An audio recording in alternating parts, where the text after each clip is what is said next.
Bon dimanche les pirates que je kiffe, oui je vous kiffe parce que vous changez le monde autour de vous en apprenant, en regardant comment fonctionne l'être humain à travers les neurosciences et on se régale et on comprend notamment ici le phénomène de crise existentielle. Beaucoup de couples se séparent alors qu'il n'y a aucune raison de se séparer juste parce que l'un des deux est en crise existentielle, ça arrive à tout le monde, il y a 3 crises dans la vie, la crise d'adolescence, la crise de l'enfance qu'on appelle, la crise d'adulte autour de la trentaine, 35e et la crise ultérieure autour de 40-50 ans. Et ça, c'est des passages difficiles quand ils sont surtout conjugués avec la phase 3 du couple qui est la phase d'exploration, après la phase de distanciation, où on n'a pas trop pensé au couple, on a pensé à sa carrière, aux enfants.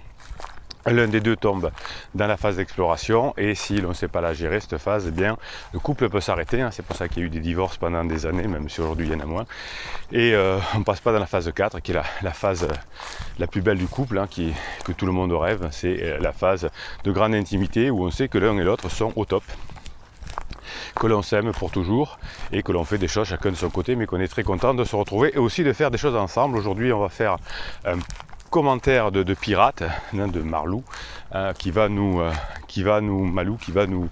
raconter sa crise existentielle de l'intérieur. Donc moi j'aime bien vos témoignages parce que d'abord ça vous fait du bien, c'est les témoignages, vous me dites j'aime bien comprendre de l'intérieur et vous voyez que finalement quand il y a à la fois des témoignages de réussite ou à la fois de criseux ou de criseuses, vous voyez que vous êtes dans des cycles tout à fait normaux et que si vous faites ce qu'il faut, vous aurez des grandes chances de récupérer votre couple, votre conjoint en crise.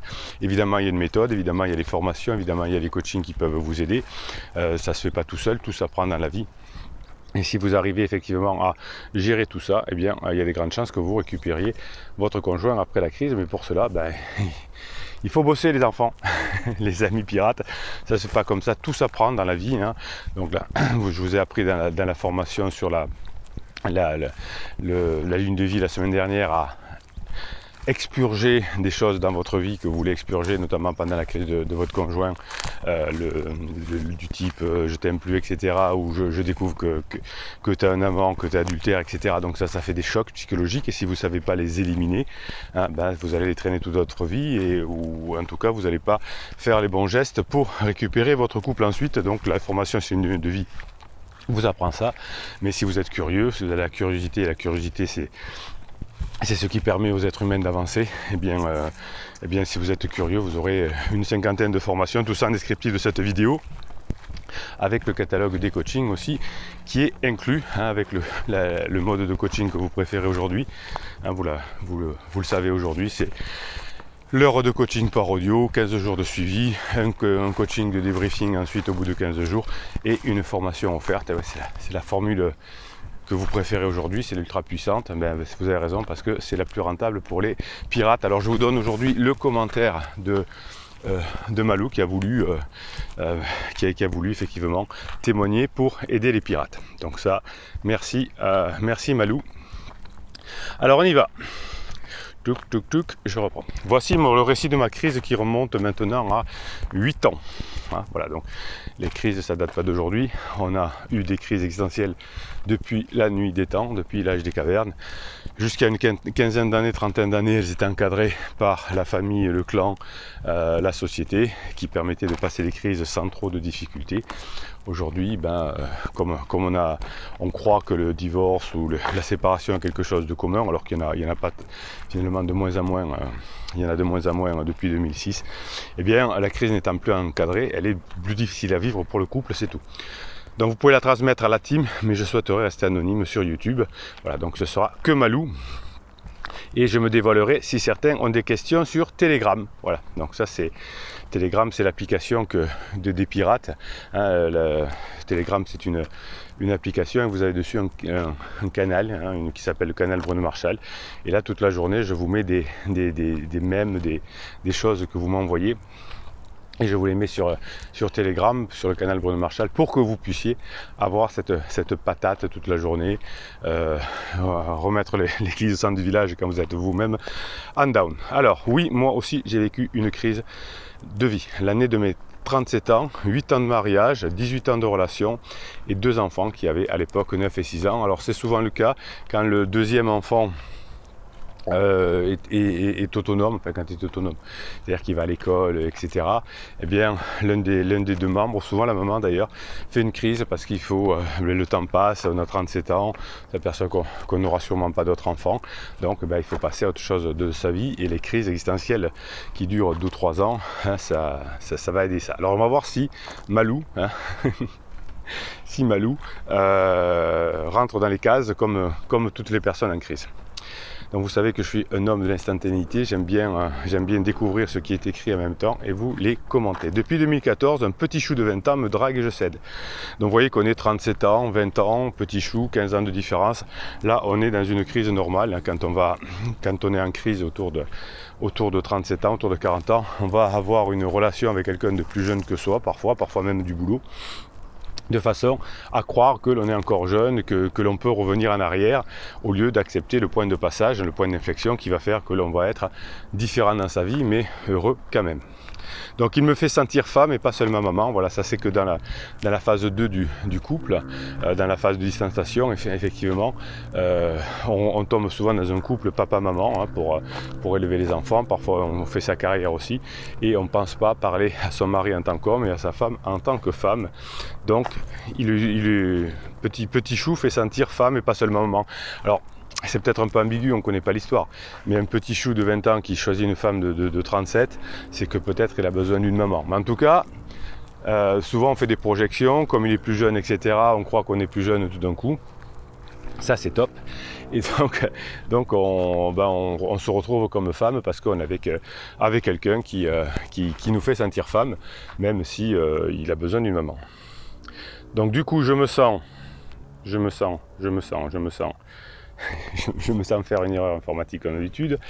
Hop, on y va. Je me sens désiré, désirable, excitation de l'interdit. Je sors de ma routine. Et oui, vous savez que les êtres humains, on est un peu foufou parce qu'on a à la fois besoin de sécurité et d'aventure. Quand on a l'un, on veut l'autre. Quand on est jeune, on a besoin de sécurité, mais on a l'aventure. Mais quand on est plus âgé, on a la sécurité, mais on veut l'aventure. Donc, hein, dans un couple, vous allez faire sentir à l'autre qu'il a de la sécurité et de l'aventure. Donc je sors de ma routine, donc je vais vers l'aventure, et en y réfléchissant, ma crise a dû commencer bien avant, perte de poids, dragouille avec des collègues, échange de sextos, voilà. Donc ça c'est le début, on commence par le virtuel généralement, et petit à petit on passe au réel. Donc on y va, ça peut exister hein, qu'on aille directement au réel, mais souvent il y a des étapes, on dragouille, on se laisse séduire, alors aujourd'hui avec les réseaux sociaux c'est relativement facile, surtout si on est une femme comme Malou. On a toujours 10 abrutis de bonhommes, oui, je critique les bonhommes, j'en suis un, qui n'ont pas été un pirate, qui n'ont pas fait des formations et qui vont dragouiller pour essayer de pêcher, comme on dit, au large, c'est-à-dire que si l'on envoie 50 sextos, bien, il y a peut-être une conversation qui va mener à un rapport sexuel. Et donc voilà, pour la plupart des hommes qui ne sont pas encore, qui sont en crise eux-mêmes d'ailleurs, hein, ou qui ne sont pas encore bien formés, eh bien, on est dans l'inné comme ça, là, de donner son sperme un peu partout pour avoir des chances de reproduction. Donc là c'est pas du sperme, c'est des contacts hein, pour essayer d'avoir une chance d'en avoir plus, c'est comme ça. Ah, on n'est pas bien fin, donc là effectivement Malou fait un peu la même chose et commence à dragouiller avant. Alors je ne saurais dire quand, mais presque un an avant. Alors vous voyez que quand on fait les coachings, vous me dites des fois ça dure depuis 15 jours, 3 semaines, 1 mois, 2 mois, la crise de mon conjoint, c'est très long. Et bien vous voyez que elle ne saurait dire quand la crise a commencé, presque un an avant. Donc même Malou qui a réfléchi, elle ne peut pas nous dire effectivement combien de temps ça a duré à un an près. Donc relation ou pseudo-relation, bravo, ça c'est Malou qui a... On voit qu'elle a bossé Malou, hein, on voit qu'elle a une pseudo-relation. Avec un petit chou des buts, je rentre dans une dépendance affective totale, c'est mon amour, celui qui me fait des compliments, me valorise, m'écoute, me plaint et je me soutiens, me fait l'amour comme jamais, entre parenthèses, elle met que je croyais avec un smiley mort de rire. Oui, effectivement, comme on est en crise et qu'on est en dépendance affective et qu'on est en lune de miel, on a l'air du discernement du cerveau qui ne fonctionne pas et on ne voit pas les défauts de Petit Chou. Je suis collé à mon tel toute la journée, ça vous rappelle quelque chose. Tout le temps attendre à répondre de suite, ça m'a causé 2 accidents bénins de voiture. Oui, pendant les crises, il y a beaucoup d'accidents de voiture avec les textos ou parce qu'on pense à autre chose. Et des fois, c'est comme ça qu'on découvre le poteau rose au départ. Mais qu'est-ce que tu faisais à cet endroit, à ce moment-là? Je trouve des stratagèmes pour le voir tout le temps, oui, quand on est en dépendance affective. Alors, c'est la lune de miel, c'est pas vraiment la dépendance affective, mais bon, peu importe. Bref, cette dépendance joue sur mon travail, ma vie de famille, surtout mes filles, et bien évidemment sur mon couple, effectivement. Quand on est en crise existentielle, rien ne va, les enfants morflent. Au boulot, on est déconcentré, on fait des bêtises. Et autant le mari ou la femme peut, par amour, entre guillemets, par attachement, supporter les bêtises du criseux. Le patron, la patronne, les clients, au bout d'un moment, ne sont pas là pour supporter les crises des uns et des autres.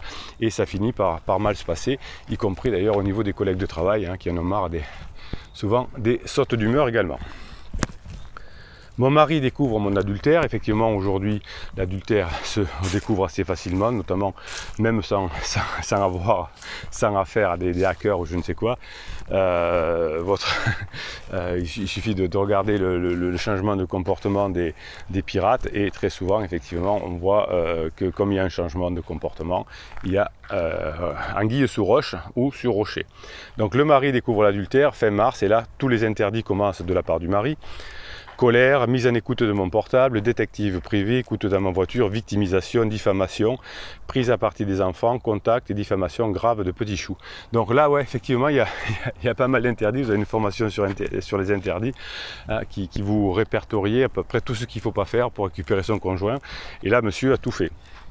Colère, mise en écoute de mon portable, détective privé, écoute dans ma voiture, victimisation, diffamation, prise à partie des enfants, contact et diffamation grave de Petit Chou. Voilà, c'est comme on est perdu quand son conjoint est en crise, on fait plein de bêtises et c'est pour ça souvent qu'on arrive au divorce.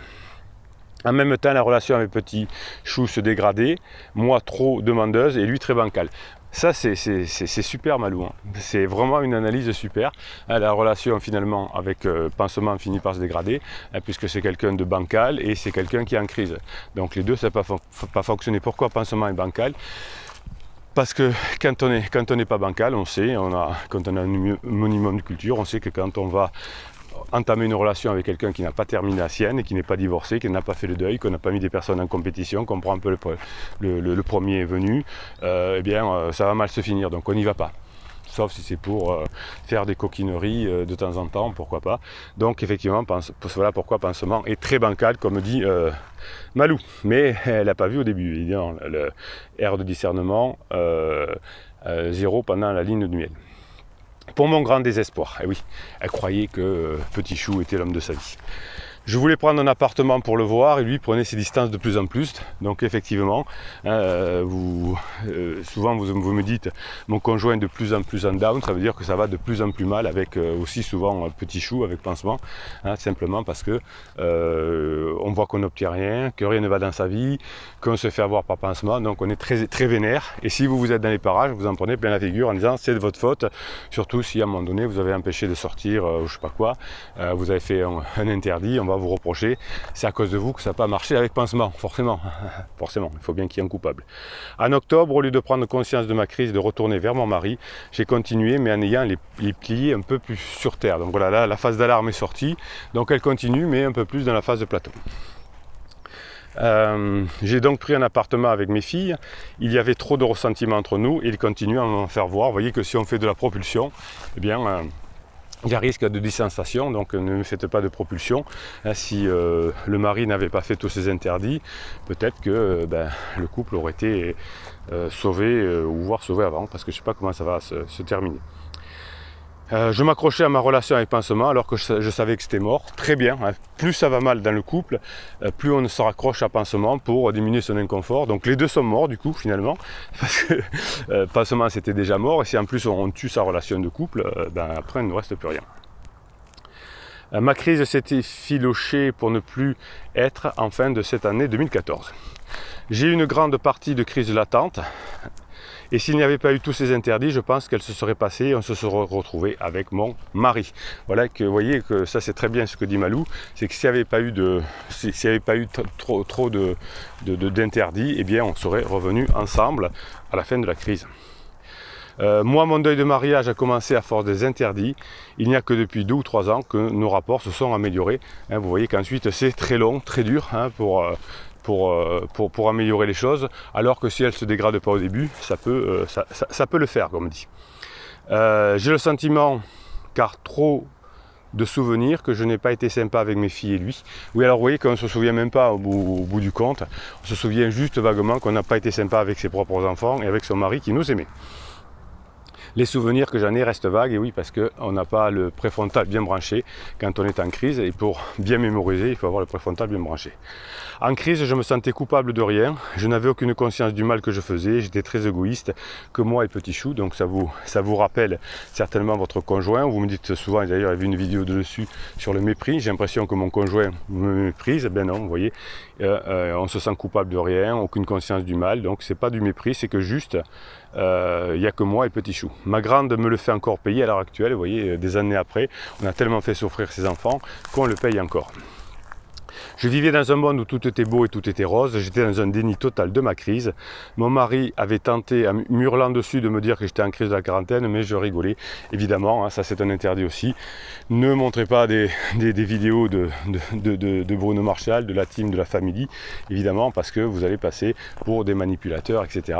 Ce sera que plus tard que dire, ah ben oui, j'étais en plein là-dedans, comme le fait Malou, mais sur le moment, on ne peut pas le faire véritablement. C'est comme ça. Alors, qu'est-ce qu'on dit encore? J'étais dans un déni total de ma crise, mon mari, là, tu n'écoutes personne en crise, encore moins ton conjoint, tu n'écoutes que ceux qui vont dans ton sens, c'est ce que je vous dis tout le temps. Si votre conjoint en crise va voir un psy et qui lui dit « Oh, mais s'il y a du désamour, c'est normal, tout le monde divorce », il va l'écouter. S'il lui dit les choses en face, tu es en crise et tu te calmes, il va plus y aller en disant « Celui-ci est faux et folle », donc ça ne sert à rien d'aller voir un psy, une thérapie de couple pendant la crise existentielle. Donc, par cette analyse de ma crise, je vois celle de mon crise différemment et surtout ne pas faire d'interdit. Donc pour comprendre, je pense, j'essaie d'interpréter que Malou maintenant s'est remis à retrouver un couple, une famille, et c'est, je pense, monsieur qui est maintenant en crise. Et donc je sais qu'il ne faut pas faire d'interdit, le laisser faire selon sa vision des choses actuelles, tout en cadrant derrière pour pas que des bêtises soient faites. Surtout, comme dirait Bruno, continuer à devenir une nouvelle version 2.0 de soi-même, oui, même 3.0, même 4.0 si vous voulez, en travaillant sur soi. Donc vous voyez que quand on a traversé sa crise, on connaît beaucoup mieux les mécanismes. Tout ce que je vous dis dans les coachings, dans les formations, ici dans les vidéos, dans les lives du vendredi à 19h, vous voyez que c'est exactement ce qui se passe dans la tête d'un criseux, d'une criseuse. Sauf que si vous voulez vous en sortir, il y a des méthodes que vous allez acquérir dans les formations. Et vous voyez que si vous tenez le coup et que vous ne faites pas d'interdit, que vous travaillez pour montrer que vous avez changé, que vous passez des bons mots ensemble, à la fin de la crise, vous reviendrez ensemble. Mais quand on est dans la crise, effectivement, on n'y arrive pas bien. Donc pas de pression, pas de propulsion, que de la linéarité, légèreté, humour et badinage, et surtout patience et rock attitude. Vous voyez que Malou a tout compris, et donc il y a des grandes chances qu'à la fin de la crise de son conjoint, ils soient toujours ensemble. Nous sommes des pirates et on aime nos criseux, donc allez, positive attitude, voilà, positive attitude, travail, on y va à fond. Voilà Bruno, qu'est-ce que ça fait du bien, je suis boosté à fond maintenant, oui je vais récupérer mon couple, oui si vous faites ce que vous voulez, ce qu'il faut, pardon, pas ce que vous voulez, si vous employez une bonne méthode, eh bien il y a des chances que ça fonctionne, si vous utilisez des interdits, si vous mettez votre mari dehors, si vous pendant la phase d'alarme vous cédez à tout, etc., eh bien il y a des chances que ça se passe mal pour la suite de votre couple, mais si vous faites les choses correctement, il n'y a pas de raison. Voilà, donc vous êtes une team, une famille au top, donc mettez-moi des commentaires, des pouces en l'air, c'est comme ça que YouTube valorise votre team, votre famille, le propose à d'autres pirates, et ça c'est le top, régalez-vous. Je ne vais pas vous faire de mini coaching aujourd'hui parce que finalement c'était un coaching complet par rapport à la crise. Merci à Malou, ça vous confirme que ce que vous vivez c'est quelque chose de tout à fait traditionnel. Voilà ce que vit une personne en crise de l'intérieur, ce que je vis tous les jours moi dans les coachings que je fais avec vous. Évidemment, on ne tient pas compte du déclaratif, du je t'aime plus, etc. Comme dit Malou, on est totalement perdu.